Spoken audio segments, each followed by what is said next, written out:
For years, my birthday was too expensive to celebrate, while my sister got parties with live bands.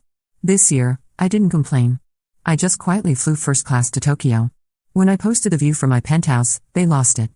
My name is Sarah, and I'm the older daughter in what everyone always called such a lovely family. My parents, David and Linda, and my younger sister Emma always seemed picture perfect from the outside. We lived in a nice suburban house, took family vacations, and my parents were involved in the community. But if you look closer, you'd see the truth that I lived with every single day. Emma was the golden child, and I was just the practice round. The birthday situation started when I turned 10 and Emma turned 6. That year, my parents threw Emma this elaborate princess party complete with a bouncy castle, professional face painting, and a magician. When my birthday came around 4 months later, I got a homemade cake and a gift card to Target. When I asked why Emma's party was so much bigger, my mother gave me the line that would haunt me for the next 16 years, "Sweetheart, we just can't afford to do expensive parties all the time. You understand, right?" I was 8. I didn't understand. But I nodded anyway because that's what good girls do. The pattern continued year after year, and the excuses got more creative. Emma's parties got bigger while mine got smaller. When she turned 10, they rented out the entire roller skating rink and hired a DJ. For my 12th birthday, we went to Applebee's with just the family. When I asked about having friends over, Dad said, "Sarah, you know money's tight right now. Maybe next year." But somehow money was never tight when it came to Emma. By the time Emma was in high school, her birthday parties were legendary. I'm talking hired photographers, live bands, themed decorations that took days to set up, and guest lists that included half the school. For her 16th birthday, they threw her a sweet 16 that cost more than most people's cars. There was a red carpet, professional DJ, custom dress, and a highlight reel played on screens throughout the venue. My 18th birthday? Dinner at Olive Garden and a cake from the grocery store bakery. When I asked if I could have a party too, Mom sighed and said, "Sarah, you're more mature than Emma. You don't need all that flashy stuff to feel special." I was starting to see the pattern, but I still held out hope that maybe, just maybe, they'd come through for me eventually. They never did. College came, and while Emma got her full tuition paid for plus a generous monthly allowance, I worked 3 part-time jobs and took out student loans. When I graduated summa cum laude with a degree in computer science, they took us to dinner at the same Olive Garden. When Emma graduated 3 years later with a C average, they threw her a graduation party that rivaled most weddings. The final straw came last year on my 25th birthday. I had just gotten promoted to senior software engineer at a major tech company, making more money than I'd ever dreamed of. I was finally financially stable and thought maybe, just maybe, my parents might want to celebrate this milestone with me. I hinted for weeks about wanting to do something special. I even offered to pay for it myself if they just organized something. But when the day came, I got the usual, dinner at a chain restaurant and a half-hearted happy birthday sung by a teenage server who clearly didn't want to be there. Meanwhile, Emma was already planning her 23rd birthday party for the following month. The theme was Emma through the ages, and they were creating displays for each year of her life. They hired a party planner, a catering company, and yes, another live band. The budget was more than my yearly rent. That night, lying in my childhood bedroom after my pathetic birthday dinner, I made a decision. I was done begging for scraps of attention. I was done pretending it didn't hurt. And I was done explaining to my parents why I deserved the same treatment as my sister.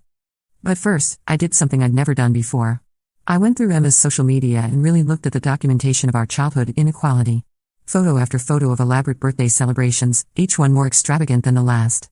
Professional photographers capturing her blowing out candles on custom cakes that probably cost more than my car payment. Videos of her dancing with friends at parties that looked like wedding receptions. And then I scrolled through my own social media history. The difference was stark and heartbreaking. A few photos from those depressing family dinners, me forcing a smile over grocery store cake. The most elaborate thing I'd ever posted for my birthday was a selfie with a cupcake I bought myself when I turned 23. I started doing research that night. How much had Emma's parties actually cost?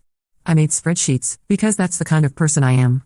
Conservative estimates based on venue rentals, catering costs, entertainment fees, and decorations. The numbers were staggering. Emma's Sweet 16 alone had cost approximately $8,000.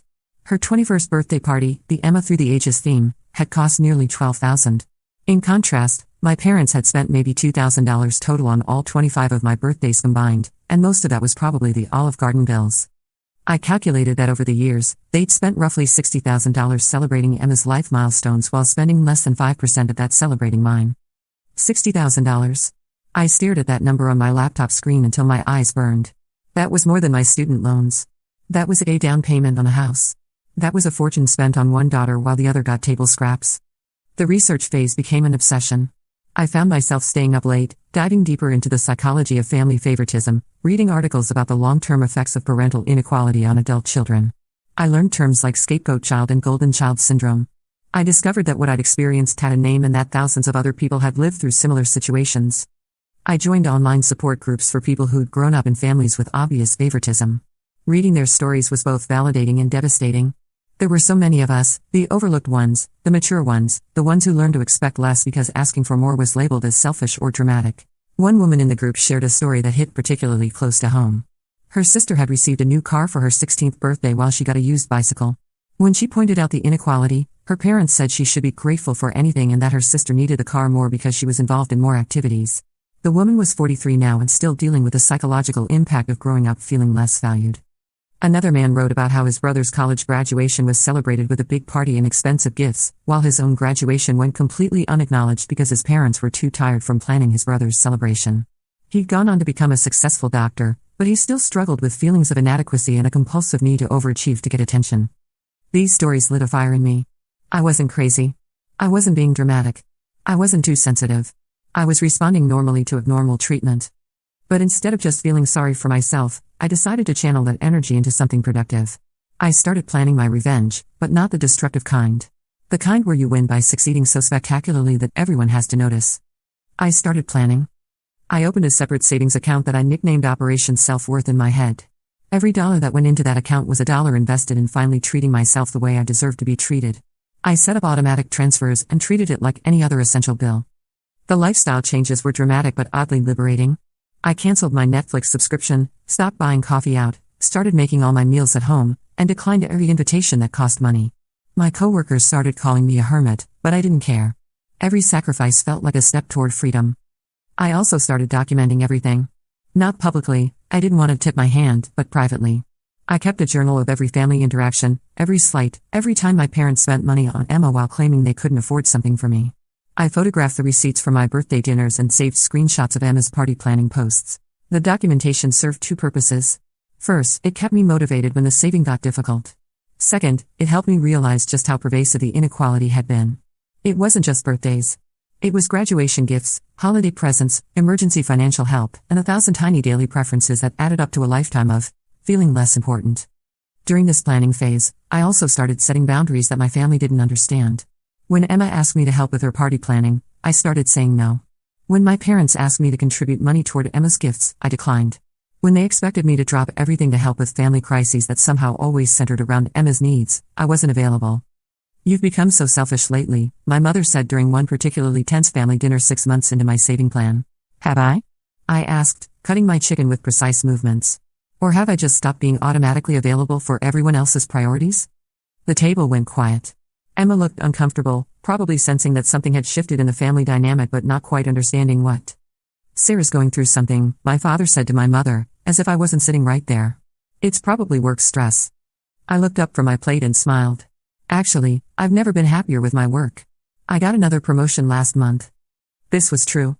My obsessive focus on saving money had translated into obsessive focus on advancing my career. I'd been working harder than ever, taking on additional responsibilities, and positioning myself for rapid promotions and salary increases. Every raise meant more money for Operation Self-Worth.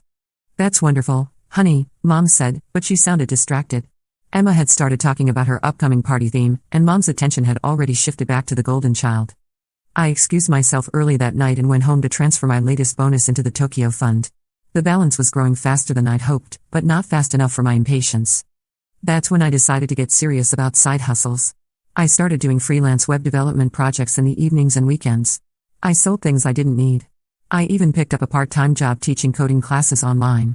My schedule became ruthless, but every extra dollar felt like buying back my self-respect. The hardest part wasn't the lifestyle changes or the extra work. The hardest part was watching Emma's 23rd birthday party planning unfold while I smiled and pretended everything was normal. The Emma Through the Ages theme required months of preparation. My parents spent weeks going through photo albums, creating displays for each year of Emma's life. They hired a professional videographer to create a highlight reel. They commissioned custom decorations and had a dress made for Emma that cost more than my monthly rent. I helped when asked, because refusing would have raised suspicions. But inside, I was counting the cost of every detail and adding it to my mental tally of inequality.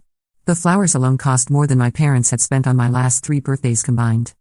The party itself was a production worthy of a Broadway show. The venue was a restored mansion with ballroom ceilings and crystal chandeliers. Professional photographers captured every moment. A string quartet played during cocktail hour, followed by a full live band for dancing. The catered dinner featured multiple courses prepared by a chef who'd worked at Michelin-starred restaurants. Emma looked like a princess in her custom dress, surrounded by friends and family who'd all dressed up for her special day. My parents gave speeches about how proud they were of her, how special she was, how much joy she'd brought to their lives. I sat at my assigned table, not the family table, because Emma's friends took priority, and watched the whole production with a mixture of sadness and determination. This was exactly what I'd always wanted.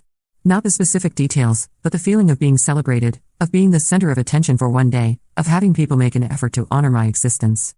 But as I watched Emma accept gift after expensive gift, I realized something important. I didn't want this exact party. I didn't want to be the center of a performance designed to impress other people. I wanted something that actually reflected who I was and what I valued. I wanted an adventure. I wanted to see the world. I wanted to experience something beautiful and meaningful, not just expensive and showy. That's when the Tokyo idea crystallized. Not just as revenge, but as the birthday celebration I actually wanted. Over the next year, I worked harder than I'd ever worked before. I took on freelance projects, optimized my investment portfolio, and saved every penny I could. I also started pulling away from my family. Not dramatically, I didn't want them to suspect anything. I just gradually became less available for family dinners, less responsive to group texts, and less interested in hearing about Emma's latest achievements or party plans. When they asked what was wrong, I just said I was busy with work. They seemed relieved, honestly. One less person they had to pretend to care about equally. Meanwhile, I was living like a monk. My coworkers joked that I never went out anymore, never bought anything fun, and seemed to have disappeared from social media entirely. They weren't wrong. Every dollar I didn't spend on going out, every vacation day I didn't use, every bonus and raise I received, it all went into my birthday fund. I researched everything meticulously. The best time to visit Tokyo, the nicest hotels, the most exclusive restaurants.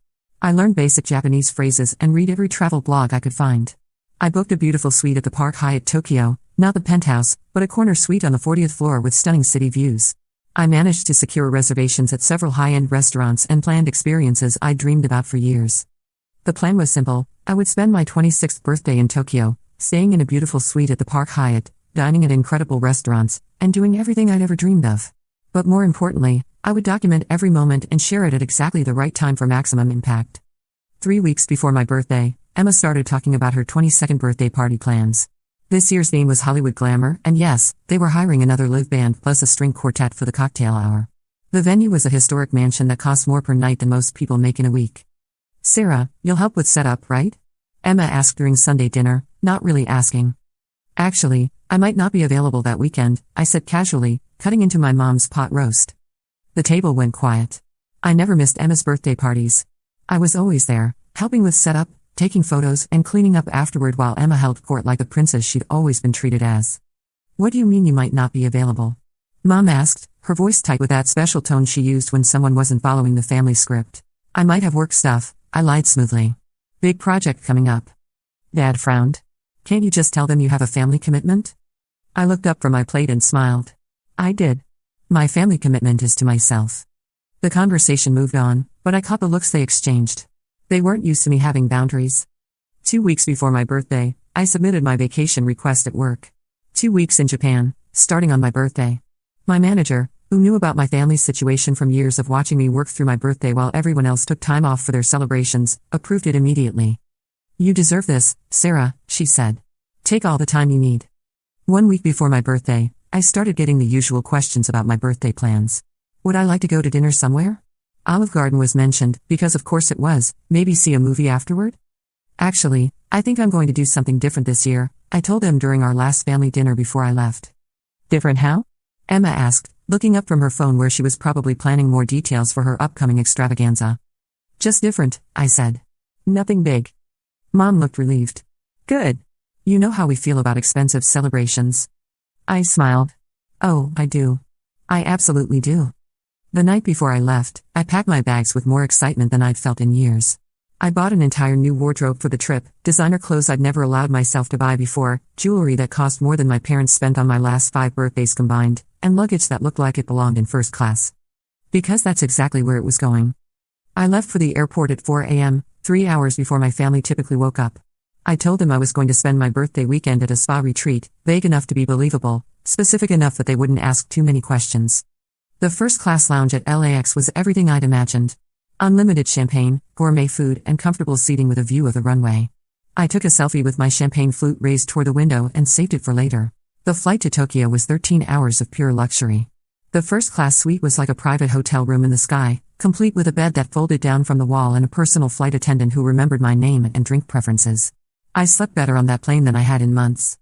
I landed in Tokyo on my birthday morning, and the city welcomed me like I'd always belonged there. The transfer to the hotel was seamless, a private car that glided through the streets while I watched the city wake up outside my window. The Park Hyatt Tokyo is everything you see in the movies and more. My suite was on the 40th floor with floor-to-ceiling windows offering a spectacular view of the city, including Mount Fuji in the distance. The bathroom alone was bigger than my first apartment, with a soaking tub positioned perfectly to watch the sunset over Tokyo. I spent my actual birthday doing everything I dreamed of. I had breakfast in bed while watching the sunrise over the Imperial Palace. I got a massage at the hotel spa that cost more than my parents typically spent on my entire birthday celebration. I went shopping in Ginza and bought myself things I'd never allowed myself to want before. For lunch, I ate at Sushi Yoshitake, a 3-Michelin-starred restaurant that required months of advanced planning to get a reservation. The omakase meal was transcendent, each piece of sushi a small work of art. I savored every bite and thought about all the birthday dinners at chain restaurants while Emma got catered affairs. That afternoon, I visited temples and gardens, took a private tour of the city, and experienced Tokyo in a way that most tourists never get to see.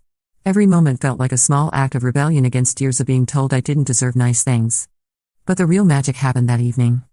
I had dinner reservations at Narasawa, a 2-Michelin-starred restaurant that's nearly impossible to get into. The meal was poetry on a plate, each course told a story about Japan's seasons and landscapes. I ate alone, but I didn't feel lonely. I felt powerful. After dinner, I returned to my suite and stepped out onto the private balcony. The view was breathtaking. Tokyo sprawled out below me in every direction, millions of lights twinkling like earthbound stars. Mount Fuji was silhouetted against the darkening sky, and the city hummed with energy even 40 floors below. I had never felt more alive. I took out my phone and carefully composed the photo. The view from the balcony, with the Tokyo skyline spreading out infinitely in every direction. The city lights reflected off a glass of champagne in my hand, Dom Perignon, because why not? In the corner of the frame, you could just see the edge of the suite's marble table with a bottle and my room service dinner remnants. I wrote a simple caption, 26 never felt so good, clinking glasses emoji, hashtag Tokyo views, hashtag birthday treat, hashtag penthouse life, hashtag worth the wait. I posted it to Instagram at exactly 9 p.m. Tokyo time, which was 8 a.m. back home in California. Perfect timing for when my family would be having their morning coffee and checking their phones before work. Then I put my phone on silent and went to soak in that incredible bathtub. When I finally checked my phone 2 hours later, it had exploded. 47 missed calls. 156 text messages. 89 Instagram notifications. I poured myself another glass of champagne and started reading. Emma had called me 12 times and left increasingly frantic voicemails. Sarah, what the fuck? Where are you? Call me back right now. Mom and Dad are freaking out. How could you afford this? Did you steal money? This is so fucking selfish. We had no idea where you were. My parents' messages were a mix of confusion, anger, and something that looked suspiciously like panic. Mom, Sarah, please call us. We're very worried. Dad, where are you? How did you pay for this? Mom, this is very irresponsible. We need to talk. Dad, are you in some kind of trouble? Did someone give you money? Mom, Emma is very upset. Her party planning is ruined because everyone is asking about your trip. And there it was. Even when I was living my best life on the other side of the world, somehow I was still responsible for Emma's happiness. But the Instagram comments were where the real drama was unfolding. My extended family, friends, and acquaintances from high school were all chiming in. Aunt Carol, wait, when did Sarah become rich? I thought she was the struggling one? Family friend Janet, is this the same Sarah who always had quiet birthdays? Good for her. High school classmate Mike, damn Sarah, this is a glow up. But the best comments were from people who knew my family well enough to read between the lines. Mom's friend Patricia, Linda, I thought you said Sarah never wanted big celebrations? Dad's brother Uncle Tom, guess the family financial situation improved pretty quickly. Cousin Rachel, interesting how Sarah can afford Tokyo penthouse suites but the family could never afford to throw her a decent birthday party, thoughtful face emoji. That last one had 17 likes. Emma had also commented, some of us care more about family than Instagram likes. It had 3 likes, all from her closest friends. The comment that made me actually laugh out loud came from my coworker Jake. Sarah finally learned to celebrate herself the way she deserves, party popper emoji. I decided to respond to that one, better late than never, smiley face emoji. My phone immediately started ringing. Mom. I let it go to voicemail and listened to the message. Sarah Elizabeth, you call me back right now. We are worried sick and your sister is beside herself. This is not like you, and we need to know what's going on. I poured myself more champagne and crafted my response carefully. I called Emma first. Where the hell are you? She answered on the first ring. Tokyo, I said simply. I can see that from your Instagram post that literally everyone is talking about. How could you just disappear without telling us? And how the hell are you staying in a penthouse? I saved up, I said. You know, the money I didn't spend on birthday parties. Silence. That's not funny, Sarah. It wasn't meant to be. Mom and Dad are freaking out. They thought something happened to you. I told them I was going to a spa retreat for my birthday weekend. A spa retreat is not the same as flying to Japan. True, I agreed. This is much better. You're being selfish, Emma said, and I could hear the tears in her voice. My party is in 2 weeks, and now everyone is asking about your trip instead of focusing on my celebration. And there it was. The real issue wasn't that they were worried about me. It was that I had dared to upstage Emma. I'm sorry my birthday is affecting your birthday, I said, not sorry at all. That's not what I meant, actually, Emma, I think that's exactly what you meant. Just like it's always been exactly what you meant. I hung up. Mom called 30 seconds later. Sarah, we need to talk. I'm listening. How could you just leave without telling us where you were really going? We were worried sick. I told you I was going away for my birthday weekend. You said a spa retreat. I said I was going to do something different for my birthday and that it would be good for me. Tokyo definitely qualifies. Sarah, this isn't like you. And that was the problem, wasn't it? The real Sarah, the one who wanted nice things and special celebrations and to feel valued, had never been allowed to exist. Maybe you don't know me as well as you think you do, I said. How did you pay for this? Are you in debt? Are you in some kind of trouble? I saved up, Mom. I work hard, I make good money, and I decided to spend it on myself for once.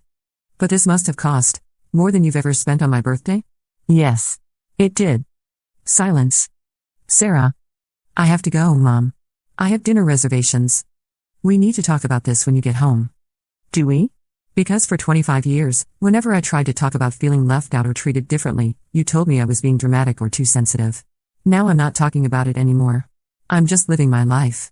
I hung up and immediately blocked both Emma and my parents on Instagram. I wasn't ready for that conversation to continue publicly. But I couldn't block everyone, and the comments kept coming. Cousin Rachel had posted again, funny how Sarah suddenly had money for luxury trips when she's been working her ass off for years while Emma got handed everything, eyes emoji. Aunt Carol replied, Rachel Marie, that's not appropriate. But Uncle Tom replied to Aunt Carol, is it inappropriate or is it accurate? The family group chat, which I'd muted months ago, apparently exploded. Emma screenshotted some of the messages and sent them to me. Grandma, I've always wondered why Sarah's birthdays were so different from Emma's. Aunt Carol, Linda always said Sarah preferred low-key celebrations. Uncle Tom, did Sarah prefer them or was that just easier? Cousin Rachel, I remember Sarah asking why Emma got parties and she didn't. Linda said it was because Sarah was more mature and didn't need them. Cousin Mike, that's fucked up. Sarah's been working since she was 16 and Emma's never had a job. Grandma, language, Michael. Cousin Mike, sorry Grandma, but it's messed up. I realized that other people had been noticing the disparity all along. They just hadn't said anything because it wasn't their place. But my Tokyo post had given them permission to finally acknowledge what they'd all been seeing. The next morning in Tokyo, I woke up to 23 more missed calls and decided to post another photo. This one was my breakfast, perfectly arranged Japanese delicacies on a tray with the Tokyo skyline in the background, taken from my suite seating area. Caption, Day 2 in Paradise.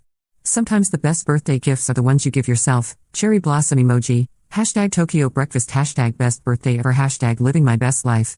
The response was immediate. Emma called me crying. Sarah, please stop posting. Everyone is talking about this. Mom is getting calls from relatives asking questions about our family. What kind of questions? About money and fairness and... Just please stop. You're embarrassing us. I'm embarrassing you by celebrating my birthday? You're embarrassing us by making it obvious that things weren't always equal. Finally. Some honesty. Things were never equal, Emma. Not once. Not ever. I know that now, okay? I know. But did you have to make it so public? I posted 2 photos of my birthday trip. If that makes the inequality obvious, maybe the problem isn't the photos. Sarah, please. Can we talk about this when you get home? Can we fix this? What exactly do you want to fix? The 26 years of treating me like an afterthought, or the fact that, People noticed? She was quiet for so long I thought she'd hung up. I want to fix the 26 years, she finally whispered. I almost broke. Almost. But then I remembered every birthday dinner at Olive Garden while she got live bands. Every graduation dinner at chain restaurants while she got parties. Every time I was told I was too mature to need celebration while she got red carpets and photographers. I don't think you can, I said softly. Some things can't be fixed, Emma. They can only be learned from. I spent the rest of my trip doing exactly what I wanted to do. I visited museums and gardens, took cooking classes, went to the theater, and ate at restaurants I'd dreamed about for years. I bought myself beautiful things and took photos of everything. But I didn't post any more photos online until the very end of my trip. I'd made my point and wanted to actually enjoy my vacation without managing the family drama. The trip was everything I'd hoped for and more. For 10 days, I was just Sarah, not the overlooked daughter, not the responsible older sister, not the one who was supposed to understand why she deserved less. Just Sarah, experiencing one of the world's great cities and finally celebrating herself the way she deserved. On my last night, I had dinner at the hotel's restaurant and reflected on the trip. I felt different, not bitter or angry anymore, just free. Free from the need to beg for attention or justify my worth. Free from the family dynamics that had defined me for so long. I flew home in first class again, and this time I didn't save the photos for later. I posted one picture of the first class lounge with the caption, heading home. Sometimes the best journeys are the ones you take alone, airplane emoji. When I landed, there were only 3 messages waiting for me. One from my manager asking how my trip was, one from my friend Lisa saying the photos looked amazing, and one from Emma. Can we talk when you're ready? Really talk? I didn't respond immediately. I went home, unpacked, and tried to readjust to regular life. But everything felt different now. My apartment felt smaller but more mine. My routine felt more intentional. I felt like I'd finally grown into myself. 3 days after I got back, Emma showed up at my door. She looked terrible, like she'd been crying for 2 weeks straight. Can I come in? I let her in and made tea while she sat at my kitchen table and cried. I canceled my party, she said finally. I sat down across from her. Why? Because after your Tokyo post, I started actually thinking about our birthdays growing up. Really thinking about them. And I realized that I never once asked why yours were different. I just accepted that I deserve more. She wiped her eyes with a tissue. Mom and Dad keep saying that you were always more mature, that you preferred low-key celebrations, that you never complained. But Sarah, you did complain. I remember you asking. I remember you crying after my 10th birthday party because you wanted friends to come to yours too. And I remember Mom and Dad telling you that you were being jealous and ungrateful. I nodded. I remembered that conversation too. I was 10 when they threw me that first big party. I just accepted that it was normal, that I deserved it. I never questioned why you didn't get the same thing. I was a kid, but I'm not a kid anymore. I haven't been a kid for a long time. No, I agreed. You haven't. Mom and Dad keep trying to explain it away. They say money was tighter some years, or that they thought you really did prefer smaller celebrations, or that they were trying to teach you different values. But Sarah, they threw me a $10,000 party last year. For my 21st birthday. There's no explanation for that except that they value me more than they value you. Hearing her say it out loud was both painful and oddly relieving. The thing is, I said carefully, I don't think they set out to value you more. I think they just fell into a pattern when we were kids, and it became easier to keep justifying it than to admit they'd been unfair. But the result is the same. Yes. The result is the same. We sat in silence for a while. I can't undo 26 years of birthday parties, Emma said finally. No, you can't. But I can try to do better going forward. We all can. I looked at my sister, really looked at her. She wasn't the spoiled princess I'd built up in my mind anymore. She was just a young woman who'd been handed advantages she'd never questioned and was now grappling with the reality of that privilege. What does doing better look like? I asked. I don't know yet. But maybe it starts with acknowledging that the way things were wasn't fair. And maybe it continues with me not accepting expensive gifts and parties from them till they're ready to treat us equally. I raised an eyebrow. You'd really give up the princess treatment? Sarah, seeing how happy you looked in those Tokyo photos. I realized I've never seen you look that happy at any family celebration. Ever. How fucked up is that? It was pretty fucked up. I've been thinking, she continued, about what it must have felt like to watch me get everything while you got leftovers. And I'm ashamed that I never thought about it before. I'm not asking you to be ashamed, no, but I should be. I should have noticed. I should have said something. I should have insisted that you get the same treatment I did. But I didn't, because it was easier not to see it. I reached across the table and took her hand. We were kids, Emma. You were younger than me. It wasn't your job to fix our parents' mistakes. Maybe not when we were kids. But I'm 24 now. I should have figured this out years ago. She squeezed my hand. I want to have a relationship with you that isn't built on inequality. I want to get to know who you actually are when you're not trying to be the mature, understanding older sister who never asks for anything. I'd like that too, I said, and I meant it. Can I ask you something? Sure. How long were you planning the Tokyo trip? I smiled. About a year and a half. A year and a half of saving and planning while watching me plan another ridiculous party. Pretty much. I would have been so angry. I would have exploded at some point. I was angry. I just channeled it differently. Into the most epic birthday celebration I've ever seen. I learned from the best, I said, grinning. She laughed despite her tears. Touché. We talked for another 2 hours. Really talked, maybe for the first time in our adult lives. She told me about the pressure she felt to be the perfect daughter, the guilt she carried about always being the favorite, and the fear that she'd never accomplish anything on her own merit. I told her about the loneliness of always being overlooked, the exhaustion of pretending not to care, and the liberation of finally putting myself first. When she left, we hugged, a real hug, not the obligatory family hug we'd perfected over the years. Sarah? Yeah? I'm really glad you went to Tokyo. I'm glad you celebrated yourself the way you deserved. And I'm sorry it took your Instagram post for me to see what was right in front of me.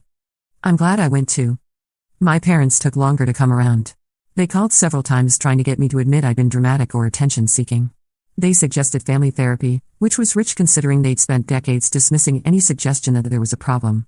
But Emma kept her word. When they tried to plan her 22nd birthday party, she told them she didn't want one unless they were prepared to throw me an equally elaborate 27th birthday party. But Sarah doesn't want big parties, Mom protested. Did you ask her? Emma replied. They hadn't, of course. So they asked me. I'd love a party, I said simply. I've always wanted a party. The conversation that followed was long and uncomfortable. There were tears, accusations, and a lot of defensive explanations about money and timing and what they thought I wanted. But eventually, slowly, they began to understand what they'd done. Not just the birthday parties, but the underlying message they'd sent for 26 years, that Emma was worth celebrating and I was not. My 27th birthday party was beautiful. Nothing over the top, I didn't need to prove anything anymore. Just a nice dinner with friends and family, good music, and a cake that wasn't from the grocery store bakery. Emma gave a toast about growing up and learning to see beyond your own experiences. My parents apologized publicly for not celebrating me properly before. It was everything I'd wanted when I was 8 years old, and somehow that was enough. But honestly, the Tokyo trip was better. Because the Tokyo trip wasn't about them finally giving me what I deserved. It was about me finally giving myself what I deserved. It was about learning that I didn't need their permission to celebrate my own life, to spend money on my own happiness, to take up space in my own story. The Instagram post that started this whole thing has over 300 likes now and dozens of comments from people sharing their own stories about family inequality and the importance of advocating for yourself. It apparently inspired my cousin Rachel to finally demand equal treatment from her parents, and my coworker Jake to book his own solo trip to celebrate his promotion. Sometimes the best revenge isn't planned. Sometimes it's just living your best life so loudly that people can't help but notice the contrast with how you were treated before. And sometimes, the best gift you can give yourself isn't just a luxury trip. It's the permission to finally be as important in your own life as you've always been in everyone else's. I'm planning my next adventure now. Maybe Iceland. Maybe New Zealand. Maybe both. And this time, I might even tell my family where I'm going. But I definitely won't be asking for their permission.